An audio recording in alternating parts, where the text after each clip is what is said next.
December 26, 1980. Rendlesham Forest, Suffolk, England, just outside the twin NATO bases of RAF Bentwaters and RAF Woodbridge. In the dead of night, U.S. Air Force security personnel reported strange lights descending into the trees beyond the East Gate. What they found in that forest would become the most documented military UFO encounter in British history.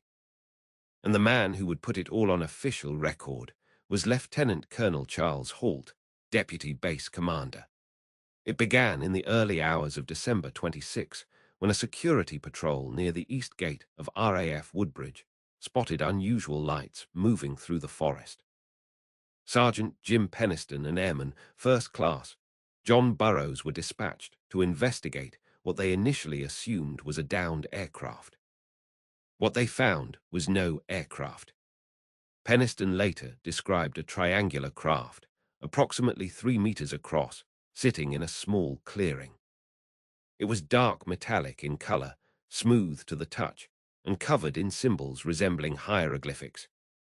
He reported that, when he placed his hands on the craft's surface, he received what he described as a telepathic download, a stream of binary code that he would later transcribe into a notebook, filling page after page. The craft then lifted off silently and disappeared through the trees at impossible speed. 2 nights later, on December 28, Lieutenant Colonel Charles Halt led a second investigative team into the forest after reports of the lights returning. Armed with a Geiger counter, a night vision scope, and a handheld audio recorder, Halt documented everything in real time.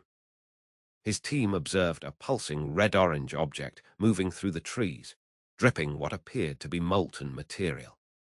It broke into multiple white objects and moved rapidly across the sky. Then a beam of light came down from one of the objects and struck the ground directly in front of them. These were not civilians prone to fantasy. Sergeant Jim Penniston was a trained security investigator with years of service. Airman John Burroughs held a security clearance and was a trusted member of the base police.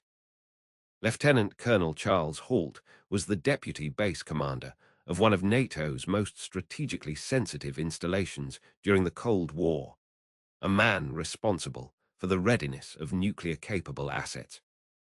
Dozens of additional military personnel across both bases reported anomalous lights over those 3 nights.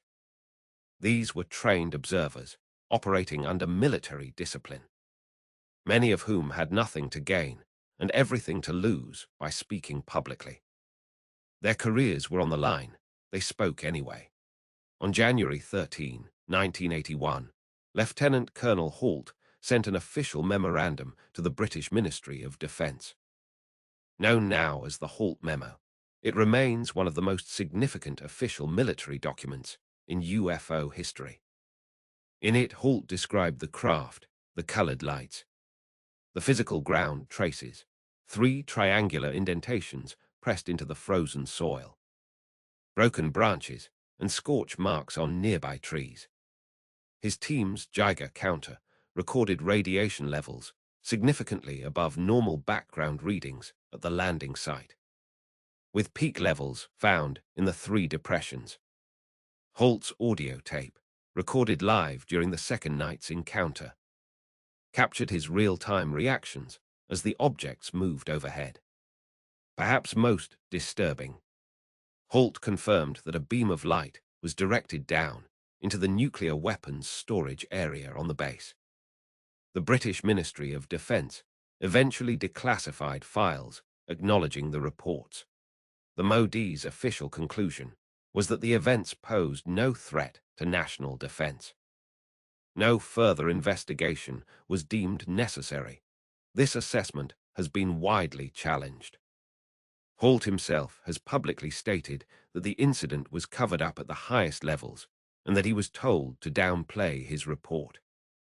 Airman Burroughs spent decades fighting for VA medical benefits related to injuries he claims were sustained during the encounter, records that were initially classified. The very act of classifying a serviceman's medical file tells its own story. Penniston carried the binary code in his notebook for decades before researchers translated it, revealing coordinates to locations of ancient significance around the world, a detail that remains unexplained. Burroughs suffered ongoing health issues he attributes to radiation exposure. Halt has spent his retirement insisting publicly that what he witnessed was extraterrestrial in origin. No conventional explanation, lighthouse, meteor, fallen satellite, has ever accounted for the ground traces, the radiation, the beam of light, or the testimony of dozens of trained military personnel across 3 nights. When a deputy base commander files an official memo describing a craft of unknown origin directing a beam of light onto a nuclear weapons storage facility, and the government's response is silence, what exactly are we not supposed to ask?